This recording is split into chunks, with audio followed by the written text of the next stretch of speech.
We're farming 15,000 acres now, primarily in Peebleshire, although we do have one sheep farm in Ayrshire. The hill farms are very extensive. Manorhead is the highest hill farm in Peebleshire, going to 2,950 feet. Glenrath and Langhawk both neighbour them, and with the three farms together we have 7,500 acres, carrying 2,500 ewes. So it's roughly 1 ewe to 3 acres, and it is very extensive. We have in total 10,000 ewes. We have 6,000 blackface ewes, 4,000 hefted blackface ewes out in the hills. We bring down another 2,000 ewes, which is ewe lambs and gimmers that we keep from the hill, and our old ewes are kept for a sixth year in the fields, and they are crossed with the blue-faced Leicesters.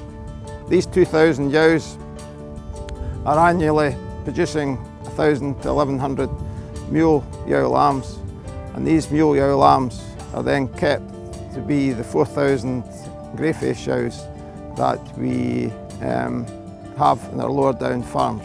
Also, we have a small flock of 50 Suffolk ewes, which we keep as a terminal sire for the mule.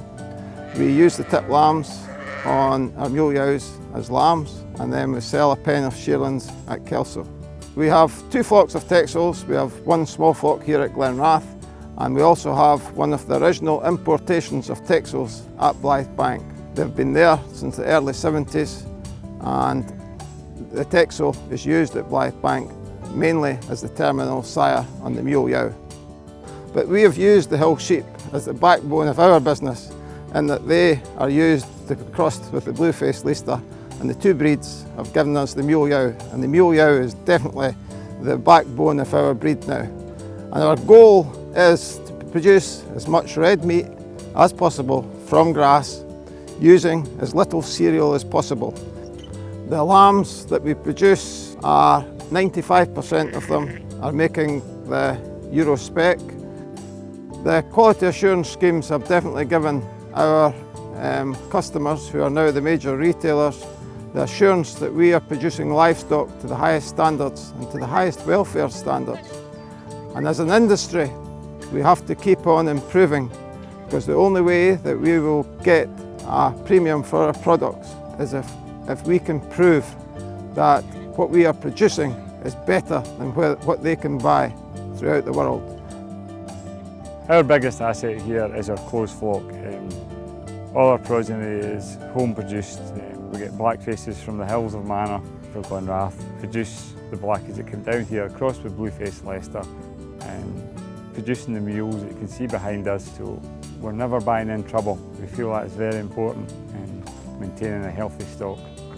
Our 2 biggest challenges has been feet and trace elements in the last few years. The trace elements, we've been working closely with NetX, blood sampling sheep before bolusing, using their bolus, blood sampling throughout the year, and seeing the levels really increase. Since we started using the NetX boluses, we've seen a huge increase in our performance, our daily live weight gains of our lambs coming straight off grass. We've not had to use any cereals at all to finish our lambs, which is a great saving to the farm. Yeah, we're constantly foot bathing sheep every week. It's very important, I think, to get before we house our sheep, we get them sound before they go into the shed.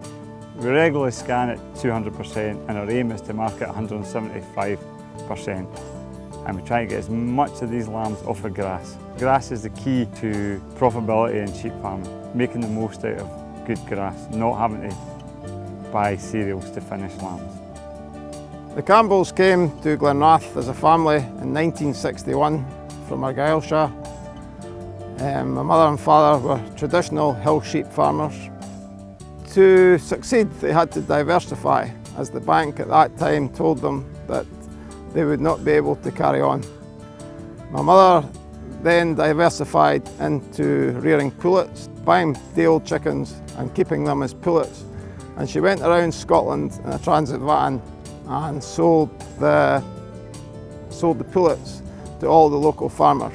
And she became known as the hen lady. We now have 2 million laying hens, and we pack and grade all the eggs and sell them to the major retailers in the UK. We feel that there is still a great future for farmers in the UK, but we've got to react to what the market wants.